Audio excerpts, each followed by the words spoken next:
Learn, drill, complete, repeat. Sooner or later, we all meet our first tasks, exercises, homeworks. Ugh.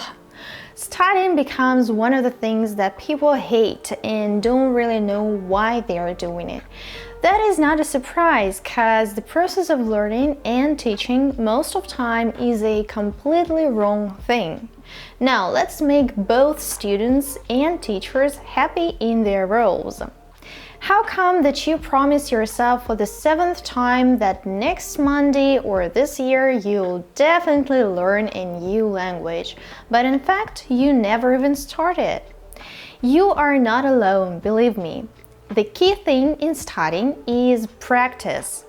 If you try to learn something without putting it to practice, you first find it unbelievably difficult, and second, even if you manage to learn something, you can't remember it for a long time.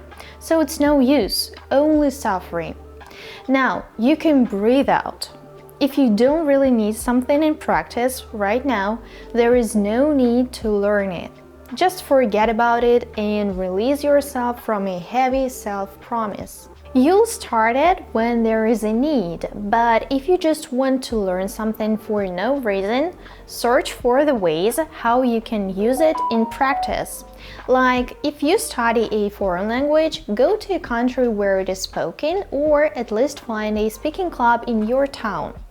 Now, when it comes to those who teach, teachers and parents, give students this opportunity to practice their skills. If you usually explain new topics and rules for your students, now make them do it for you.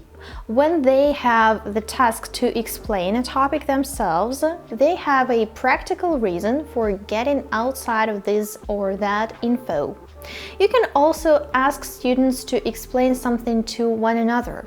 Besides, do find practical exercises that get students immersed into a topic. Another important thing in the educational process is individuality.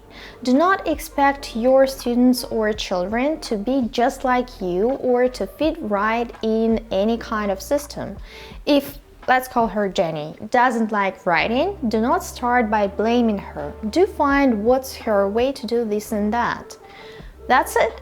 In fact, learning is fun and not a torture at all. By the way, recently I've done research on the Pomodoro technique that reveals its pros and cons. Find out if it works for you. Click here.